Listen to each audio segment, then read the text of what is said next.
Bihar police 21,391 post का जो री एग्ज़ाम है अब तो काफ़ी नियरेस्ट आ गया है आपका एग्ज़ाम, ठीक है। यानी कि 7 अगस्त का जो डेट है काफ़ी नियरेस्ट है, 7 अगस्त से आपका एग्ज़ाम शुरू हो रहा है, ठीक है। बिहार पुलिस के लिए सिलेक्टेड प्रश्न जो ज्ञान बिंदु जीएस एकेडमी रोशन सर का जो प्रैक्टिस सेट है, इसमें हम लोग रिवीजन क्लास है, ये जो क्लास है आपका रिवीजन क्लास के माध्यम से महत्वपूर्ण आपके नए पैटर्न पे आधारित जो बिहार पुलिस का सिलेबस जारी किया गया है, नए पैटर्न पे आधारित हम लोग प्रश्नों को सॉल्व करेंगे, यानी कि रिवीजन प्रश्नों को करेंगे, ठीक है। सारे प्रश्न आप अपने दिमाग में बैठाइएगा, जिससे आपके एग्जाम में जब प्रश्न आए आपके सामने, डिस्कशन को ध्यान से सुनिएगा तो आप सारे प्रश्न को सॉल्व कर सके, आपसे प्रश्न गलत ना हो, ठीक है। चलिए तो ज़्यादा समय व्यर्थ ना करते हुए सेशन को शुरू करते हैं। सेशन शुरू करने से पहले शुरू में ही हम बता देना चाहते हैं कि जो ज्योग्राफी से 650 प्रश्नों का जो महा मैराथन क्लास आज जो 7 बजे होने वाला था, आपका क्लास आज नहीं हो पाएगा, क्योंकि जो आपका यानी कि क्वेश्चन है 600 क्वेश्चन कंप्लीट हो चुका है, 500 क्वेश्चन और यानी कि 50 क्वेश्चन और बाकी है जो कंप्लीट करना है, ठीक है। तो जो 7 बजे शाम को आज क्लास होने वाला था, कल आपका ज्योग्राफी का महा मैराथन 9 बजे सुबह से शुरू होगा, ठीक है। तो आप सभी कल जरूर जुड़िएगा 9 बजे, ठीक है। और आप मैराथन क्लास लेकर के आप अपने पढ़ाई को और मजबूत बनाइएगा, जिससे आपसे एग्जाम में जब प्रश्न आए तो सीधा आप प्रश्नों को सॉल्व कर सके, ठीक है। चलिए तो आज के सेशन को शुरू करते हैं और पहले प्रश्नों को सॉल्व करते हैं। क्लियर? आज के इस रिवीजन क्लास का पहला प्रश्न देखिए, आपसे पूछा गया है ऋग्वेद के किस मंडल में देवता सोम का उल्लेख है। तो अगर ऋग्वेद के मंडल की बात किया जाए देवता सोम के लिए, तो ध्यान रखिएगा ऑप्शन नंबर सी को, 9वें मंडल में देवता सोम का उल्लेख है। क्लियर? तो ऑप्शन नंबर सी होगा आपके पहले का सही जवाब। बाकी बात किया जाए तीसरे मंडल का, तो गायत्री मंत्र का इसमें उल्लेख है, और गायत्री मंत्र की रचना किसने किया था, तो विश्वामित्र ने किया था। इस बात को भी आप लोग ध्यान रखिएगा। क्लियर? चलिए आगे देखिए, दूसरा प्रश्न है जैन धर्म के 23वें तीर्थकर कौन थे। तो अगर जैन धर्म की बात किया जाए तो जैन धर्म में कुल 24 तीर्थकर हुए हैं, इस बात को ध्यान रखिएगा। और अंतिम तीर्थकर महावीर स्वामी का भी नाम आप सभी लोग ध्यान रखिएगा। 23वें तीर्थकर पूछा गया है पार्श्वनाथ, आप सभी लोग ध्यान रखिएगा, जो आपके ऑप्शन नंबर सी में आपके 2 का सही जवाब दिया गया है। अगर इनका प्रतीक चिन्ह पूछ लिया जाए तो सर्प आप सभी लोग ध्यान रखिएगा। जबकि महावीर स्वामी जो थे 24वें और अंतिम तीर्थकर थे, और इनका प्रतीक चिन्ह जो है सिंह है, आप लोग इस बात को भी ध्यान रखिएगा। क्लियर? एक प्रश्न आपसे और यहाँ से पूछेगा कि ऋषभदेव और अरिष्टनेमी का उल्लेख ऋग्वेद में है, बाकी किसी का उल्लेख ऋग्वेद में नहीं है, इस बात को भी आप लोग ध्यान रखिएगा। और अरिष्टनेमी का संबंध भगवान कृष्ण से बताया गया है, इस बात को भी ध्यान रखिएगा। तो ऑप्शन सी होगा 2 का बिल्कुल सही जवाब। अगला प्रश्न है आपका 3 नंबर, निम्न में से किस लेखों में अशोक का नाम अशोक मिलता है। तो देखिए बात किया जाए तो गुर्जरा में भी मिलता है, मॉस्की में भी, और उडेल गोलम में भी, ठीक है। तो तीनों हो जाएगा, ऑप्शन नंबर डी आपके 3 का बिल्कुल सही जवाब हो जाएगा, इस बात को आप लोग ध्यान रखिएगा। क्लियर?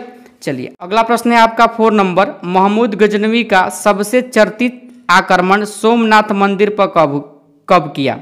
तो देखिए सोमनाथ मंदिर पर आक्रमण इसने 1025 में किया था, जो आपके ऑप्शन नंबर सी में दिया गया, ठीक है। और ध्यान रखिएगा यह मंदिर जो है यानी कि गुजरात में है, और ध्यान रखिएगा इस समय यहाँ पर सोलंकी राजवंश का शासन था और भीम प्रथम यहाँ के शासक थे, इस बात को भी आप लोग ध्यान रखिएगा, ठीक है। कुल 17 बार इन्होंने भारत पर आक्रमण किया है, और अंतिम आक्रमण इनका ध्यान रखिएगा यानी कि 1027 में जाटों के खिलाफ हुआ था, इस बात को भी ध्यान रखिएगा। 4 का सही जवाब ऑप्शन नंबर ए हो जाएगा। आगे देखिए 5वां नंबर प्रश्न है, हुमायूं द्वारा लड़े गए 4 प्रमुख युद्धों का सही क्रम क्या है। तो देखिए देवरा का युद्ध कब हुआ था, तो 1531 में हुआ था। चौसा का युद्ध जो हुआ था 1539 में हुआ था, और बिलग्राम का युद्ध हुआ था यानी कि 1540 में, और सरहिंद का युद्ध हुआ था यानी कि 1555 में। तो सही जो आपका क्रम दिया गया है ऑप्शन नंबर ए में ही दिया गया है, ध्यान रखिएगा। 5 का बिल्कुल सही जवाब हो जाएगा। क्लियर? 6वां नंबर प्रश्न है, राजस्व के निम्न दिए गए व्यवस्था के तहत सरकार और किसान के बीच कोई बिचौलिया वर्ग नहीं था। देखिए बात किया जाए महालवाड़ी का, तो इसके जो जनक है ध्यान रखिएगा हल्ट मैकेंजी को माना जाता है, ठीक है। और स्थायी बंदोबस्त ध्यान रखिएगा यानी कि 1793 में लॉर्ड कॉर्नवालिस ने लागू किया था, ठीक है। और बात किया जाए रैयतवाड़ी व्यवस्था का, तो टॉमस मुनरो तथा कैप्टन रीड इसके जनक है। और देखिएगा यह ब्रिटिश क्षेत्र का 51% भूभाग पर लागू था, इस बात को ध्यान रखिएगा। तो बिचौलिया कोई नहीं था। तो देखिए रैयत के मतलब होता है क्या, किसान, ठीक है।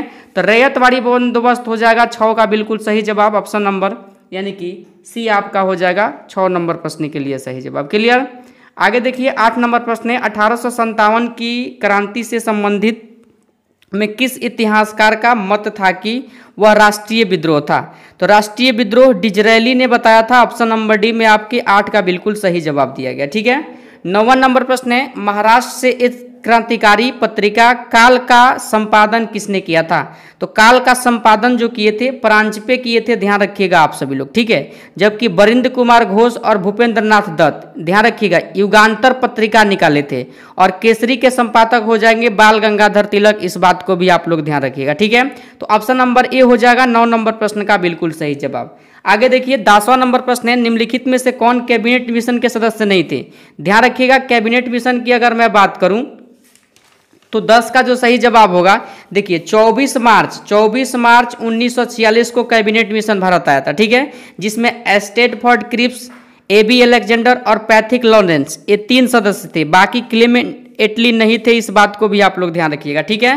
पैथिक जो लॉरेंस थे, ध्यान रखिएगा, भारत के सचिव थे। AB अलेक्जेंडर नौसेना के प्रधान थे। और स्टैटफोर्ड जो क्रिप्स थे, ध्यान रखिएगा आप सभी लोग, ये जो थे वाणिज्य विभाग के प्रधान थे। क्लियर। तो ऑप्शन नंबर डी होगा 10 का बिल्कुल सही जवाब। प्रश्न 11 नंबर, असत्य मिलान का चयन करें। देखिए इंडियन लीग शशि कुमार घोष, इसकी स्थापना 1875 में इन्होंने किया था। वेद समाज आचार्य केशव चंद्र सेन, यह भी सही है। और इसकी स्थापना 1867 में इन्होंने किया था।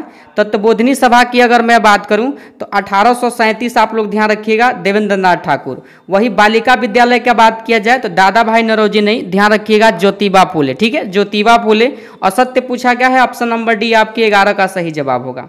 अगला प्रश्न है 12 नंबर, किस आयोग की सिफारिश पर लोक सेवा आयोग की गठन को अनुशंसा किया गया।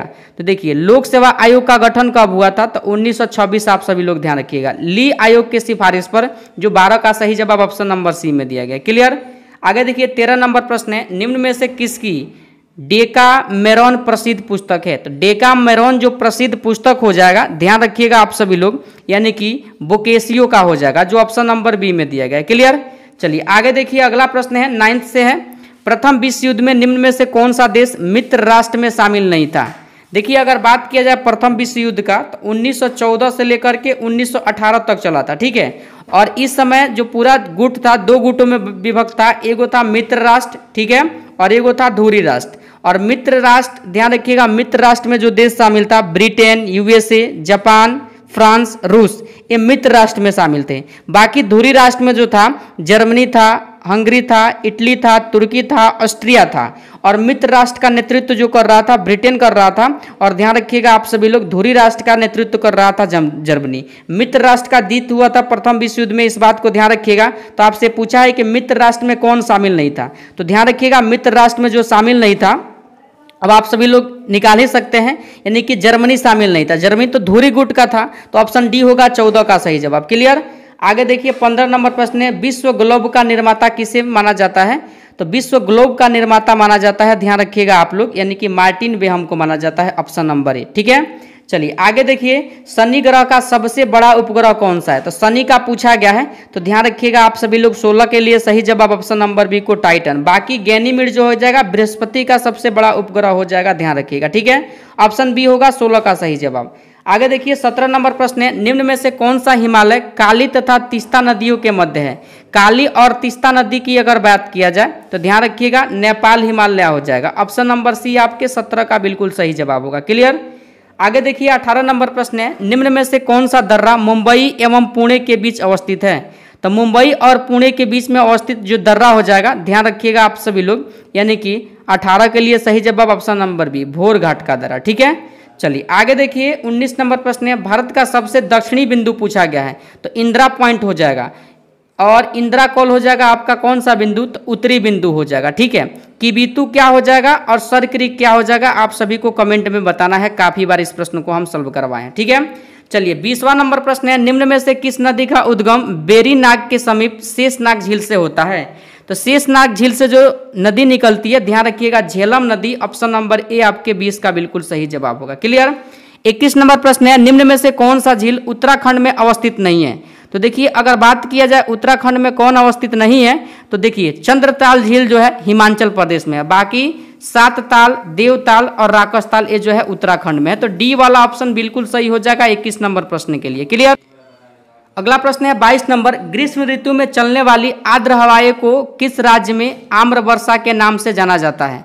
तो देखिए इसे बंगाल में तो काल बैसाखी कहा जाता है, लेकिन आम्र वर्षा केरल में कहा जाता है। 22 का सही जवाब जो हो जाएगा ऑप्शन सी, आप लोग ध्यान रखिएगा। ठीक है। पूर्वी भारत में क्या कहा जाता है? तो नर्वेस्टर्स कहा जाता है, इस बात को भी आप लोग ध्यान रखिएगा। कर्नाटक में कॉफी वर्षा। क्लियर। चलिए आगे देखिए 23 नंबर प्रश्न है, निम्न में से किस क्रांति का संबंध मसाला उत्पादन से है? तो मसाला उत्पादन से संबंधित जो क्रांति हो जाएगा, ध्यान रखिएगा आप लोग, बादामी क्रांति। ठीक है। अमृत क्रांति का संबंध हो जाएगा नदी जोड़ो योजना से। क्लियर। तो ऑप्शन बी होगा 23 नंबर प्रश्न का सही जवाब। प्रश्न है 24 नंबर, निम्न में से किस उद्योग को विकास उद्योग के नाम से जाना जाता है? तो मोटर गाड़ी उद्योग हो जाएगा ऑप्शन नंबर बी। क्लियर। चलिए आगे देखिए 25 नंबर प्रश्न है आपका, 2011 के जनगणना के अनुसार सर्वाधिक साक्षरता वाला केंद्र शासित प्रदेश, सर्वाधिक पूछा गया है, लक्षद्वीप हो जाएगा। ऑप्शन नंबर ए को आप लोग ध्यान रखिएगा। क्लियर। आगे देखिए 26 नंबर प्रश्न है, संयुक्त राष्ट्र पर्यावरण कार्यक्रम का मुख्यालय कहाँ स्थित है? तो इसके मुख्यालय की बात किया जाए तो आप लोग ध्यान रखिएगा ऑप्शन नंबर बी को नैरोबी में हो जाएगा। क्लियर। चलिए आगे देखिए 27 नंबर प्रश्न है, निम्न में से कौन जैविक एवं अजैविक घटकों के मध्य बिचौलिया का कार्य करता है? तो बिचौलिया का जो कार्य करता है, ध्यान रखिएगा आप सभी लोग, 27 नंबर प्रश्न के लिए उत्पादक करते हैं। ठीक है। ऑप्शन नंबर ए आपके 27 का बिल्कुल सही जवाब हो जाएगा। क्लियर। 28 नंबर प्रश्न है, संविधान सभा की प्रमुख समितियां में से किस समिति के अध्यक्ष डॉक्टर भीमराव अंबेडकर थे? तो देखिए प्रारूप समिति यानी कि ड्राफ्टिंग कमेटी, और इस समिति की स्थापना 29 अगस्त 1947 को हुआ था, इस बात को ध्यान रखिएगा। ठीक है। तो ऑप्शन नंबर सी आपके 28 का बिल्कुल सही जवाब होगा। अगला प्रश्न है 29 नंबर, कैबिनेट मिशन के प्रस्ताव पर गठित अंतरिम मंत्रिमंडल में शिक्षा मंत्री कौन थे? तो अंतरिम मंत्रिमंडल में शिक्षा मंत्री सी राजा गोपालाचारी थे। ठीक है। जबकि जगजीवन राम क्या थे? तो श्रम मंत्री थे, इस बात को आप सभी लोग ध्यान रखिएगा। ठीक है। आसफ अली क्या थे? तो रेल मंत्री थे, और यहीं पर ध्यान रखिएगा राजेंद्र प्रसाद खाद्य मंत्री थे। ठीक है। तो ऑप्शन नंबर सी आपके 29 का बिल्कुल सही जवाब हो जाएगा। 30 नंबर प्रश्न है, भारतीय संविधान में राज्यपाल की नियुक्ति संबंधित प्रक्रिया कहाँ से लिया गया है? तो राज्यपाल के नियुक्ति से संबंधित प्रक्रिया जो लिया गया है 30 नंबर प्रश्न के लिए, कनाडा से लिया गया है, ध्यान रखिएगा। ठीक है। जबकि अगर पूछा जाएगा संविधान में संशोधन, तो दक्षिण अफ्रीका आप सभी लोग ध्यान रखिएगा, और आयरलैंड के संविधान से राज्य के नीति निर्देशक तत्व आप सभी लोग ध्यान रखिएगा। क्लियर। आगे देखिए निम्न में से कौन सा राज्य 6ठी अनुसूची में शामिल नहीं है? देखिए मेघालय भी है, मिजोरम भी है, असम भी है, त्रिपुरा है, मणिपुर नहीं है। ऑप्शन नंबर सी आपके 31 का बिल्कुल सही जवाब होगा, याद रखिएगा आप। चलिए अगला प्रश्न देख लीजिए आप सभी लोग, यानी कि 32 नंबर प्रश्न है, निम्न में से किस राज्य का गठन 1987 में नहीं हुआ? देखिए गोवा का हुआ। ठीक है। उसके बाद बात किया जाए अरुणाचल प्रदेश को हुआ, मिजोरम का हुआ। मेघालय का गठन 1900 कब हुआ था? तो ध्यान रखिएगा आप सभी लोग 1972 में हुआ था। ठीक है। तो ऑप्शन नंबर बी हो जाएगा आपका 32 नंबर प्रश्न का सही जवाब। क्लियर। अगला प्रश्न है 33 नंबर, किस नागरिकता संशोधन अधिनियम के तहत माता के नागरिकता के आधार पर विदेश में जन्म लेने वाले बच्चों को नागरिकता प्रदान करने का प्रावधान किया गया है? बताइए इस प्रश्न का सही जवाब क्या होगा? तो ध्यान रखिएगा आप सभी लोग ऑप्शन नंबर बी को, यानी कि 1992 के तहत। क्लियर। चलिए आगे देखिए 34 नंबर प्रश्न है, भारतीय संविधान के किस अनुच्छेद के तहत कुटीर उद्योग का प्रोत्साहन की चर्चा है? तो कुटीर उद्योग यानी कि राज्य के नीति निर्देशक तत्वों से संबंधित अनुच्छेद इसमें दिया गया है, ध्यान रखिएगा अनुच्छेद 43। ठीक है। जबकि अनुच्छेद 51 जो होगा अंतर्राष्ट्रीय शांति से संबंधित हो जाएगा, इस बात को ध्यान रखिएगा। ऑप्शन बी आपके 34 का सही जवाब होगा। क्लियर। 35 नंबर प्रश्न है, निम्न में से कौन 2 बार उपराष्ट्रपति और 1 बार राष्ट्रपति बने हैं? तो ऑप्शन आप लोग देख लीजिए, ऑप्शन आपके सामने है, यानी कि डॉक्टर सर्वपल्ली राधाकृष्णन। ठीक है। और यह भारत के प्रथम उपराष्ट्रपति ही भी है, इस बात को भी आप लोग ध्यान रखिएगा, और दूसरे राष्ट्रपति। क्लियर। चलिए आगे देखिए 36 नंबर प्रश्न है, किस संविधान संशोधन अधिनियम के तहत लोकसभा और राज्य के विधानसभाओं में आंग्ल भारतीयों के लिए सीटों के आरक्षण को समाप्त कर दिया गया है? बताइए इस प्रश्न का सही जवाब क्या हो जाएगा? तो 104वां संविधान संशोधन, ध्यान रखिएगा ऑप्शन डी। ठीक है। जबकि 101वां संविधान संशोधन जीएसटी को आप सभी लोग ध्यान रखिएगा। क्लियर। चलिए आगे देखिए 37 नंबर प्रश्न है, निम्न में से कौन अदिश राशि है। 9th के फिजिक्स का प्रश्न है, ध्यान रखिएगा। अदिश राशि जो हो जाएगा, ध्यान रखिएगा आप सभी लोग, यानी कि विद्युत धारा हो जाएगा ऑप्शन नंबर डी। ठीक है, 37 का सही जवाब ऑप्शन नंबर डी हो जाएगा। आगे देखिए अगला प्रश्न है आपका, न्यूटन के गति के किस नियम के द्वारा बल का व्यंजक F बराबर ma प्राप्त होता है। तो दूसरे नियम के तहत, जबकि प्रथम नियम के तहत क्या होता है, बल की परिभाषा, और प्रथम नियम को जड़त्व का भी नियम कहा जाता है, इस बात को भी ध्यान रखिएगा, या गैलीलियो का नियम। क्लियर। चलिए 39 नंबर प्रश्न है, निम्न में से कौन शक्ति के मात्रक नहीं है। तो शक्ति का मात्रक HP है, और HP क्या होता है 746 वाट, आप सभी लोग जानबे करते हैं, 1 HP बराबर 746। ठीक है, अगर बात किया जाए कौन नहीं पूछा गया है, तो नहीं के लिए आप लोग ध्यान रखिएगा WH नहीं होता है। ठीक है, बाकी KW MW HP शक्ति का मात्रक है। क्लियर। आगे देखिए जल का महत्तम घनत्व आपसे पूछा गया है, तो जल का महत्तम घनत्व जो हो जाएगा, ध्यान रखिएगा आप सभी लोग 40 नंबर प्रश्न के लिए 39.2 फ़ारेनहाइट, आप लोग ध्यान रखिएगा ऑप्शन नंबर बी को। ठीक है, चलिए आगे देखिए 41 नंबर प्रश्न है, निम्न में से कौन विद्युत चुंबकीय तरंग है। तो गामा किरण हो जाएगा ऑप्शन नंबर सी, 41 नंबर प्रश्न का सही जवाब, आप लोग ध्यान रखिएगा। क्लियर। चलिए 42 नंबर प्रश्न है, अवतल दर्पण में अगर कोई वस्तु वक्ता केंद्र पर हो तो उसका प्रतिबिंब वहीं पर बनेगा, इस बात को ध्यान रखिएगा, वक्ता केंद्र पर ही बनेगा। क्लियर। चलिए तो बी हो जाएगा 42 नंबर प्रश्न का सही जवाब। क्लियर। आगे देखिए 43 नंबर प्रश्न है, जहां रुक रुक कर थोड़े समय के लिए विद्युत धारा की आवश्यकता होती है, वह किस प्रकार के सेल का प्रयोग किया जाता है। तो लेकवांसे सेल, आप लोग ध्यान रखिएगा, ऑप्शन नंबर ए आपके 43 नंबर प्रश्न का सही जवाब होगा। क्लियर। आगे देखिए 44 नंबर प्रश्न है, जिस पदार्थ से विद्युत फ्यूज बने होते हैं इसका क्या गुण होना चाहिए। गुण पूछा गया है, गलनांक निम्न और प्रतिरोध क्या होना चाहिए, उच्च, आप लोग ध्यान रखिएगा। ठीक है, यानी कि गलनांक निम्न और प्रतिरोध उच्च, तो ऑप्शन नंबर डी आपके 44 का सही जवाब हो जाएगा। 45 नंबर प्रश्न है, पृथ्वी पर सबसे ज़्यादा कौन सा धातु पाया जाता है। तो एल्युमिनियम पाया जाता है, इस बात को ध्यान रखिएगा, धातु पूछा गया है। क्लियर। 46 नंबर प्रश्न है, दाब बढ़ने से द्रव का क्वथनांक पर क्या प्रभाव पड़ता है। तो जैसे जैसे दाब बढ़ेगा क्वथनांक भी क्या हो जाएगा, बढ़ने लगेगा, इस बात को ध्यान रखिएगा। 46 का ऑप्शन नंबर ए हो जाएगा। ठीक है, चलिए 47 नंबर प्रश्न है, इलेक्ट्रॉन की तरंग प्रकृति की खोज किसने किया था। तो इलेक्ट्रॉन के तरंग प्रकृति के जो खोजे थे, ध्यान रखिएगा आप लोग, डी ब्रोगली ने खोजा था, ऑप्शन नंबर सी को ध्यान रखिएगा। क्लियर। आगे देखिए 48 नंबर प्रश्न है, आवर्त सारणी के अष्टक नियम का सिद्धांत किसने दिया। 10वीं के फिजिक्स केमिस्ट्री से प्रश्न पूछा गया है, यह ध्यान रखिएगा आप सभी लोग। 48 के लिए सही जवाब ऑप्शन नंबर डी को न्यूलैंडस ने। क्लियर। आगे देखिए 49 नंबर प्रश्न है, निम्न में से कौन संतृप्त हाइड्रोकार्बन है। तो संतृप्त हाइड्रोकार्बन की अगर मैं बात करूं तो ध्यान रखिएगा आप सभी लोग, यानी कि मीथेन हो जाएगा। और संतृप्त हाइड्रोकार्बन एल्केन होता है, इसके लिए सूत्र ध्यान रखिएगा, CnH2n+2 को आप लोग ध्यान रखिएगा। क्लियर। अगला प्रश्न है 50 नंबर, कोशिका के केंद्र की खोज किसने किया। तो कोशिका के केंद्र की खोज यानी कि रॉबर्ट ब्राउन ने किया था, तो ऑप्शन नंबर बी को आप लोग ध्यान रखिएगा 50 नंबर प्रश्न के लिए। ठीक है, 650 प्रश्नों का जो सीरीज है ज्योग्राफी का, अगर आप इसे कंप्लीट कर लेते हैं तो आपको कहीं भी देखने की कोई ज़रूरत नहीं है, आपके ज्योग्राफी से 650 प्रश्न में से ही प्रश्न आएंगे। ठीक है, तो देखिए यानी कि 600 प्रश्न जो है आपका कंप्लीट हो चुका है और 50 प्रश्न है। और मैं टेलीग्राम पर भी बताया था कि 7 बजे से आपका यानी कि ज्योग्राफी का मैराथन होगा, लेकिन प्रश्न कंप्लीट नहीं हो पाया है। यह क्लास कल यानी कि 9 बजे होगा, इस बात को ध्यान रखिएगा। सुबह में 9 AM से शुरू होगा आपका 650 ज्योग्राफी के सिलेक्टेड प्रश्न। ठीक है, तो आप लोग को इस सेशन में हम 50 ही प्रश्न सॉल्व करवा पाएंगे, क्योंकि काफ़ी ज़्यादा काम करना है प्रश्नों पे। तो चलिए आप जब भी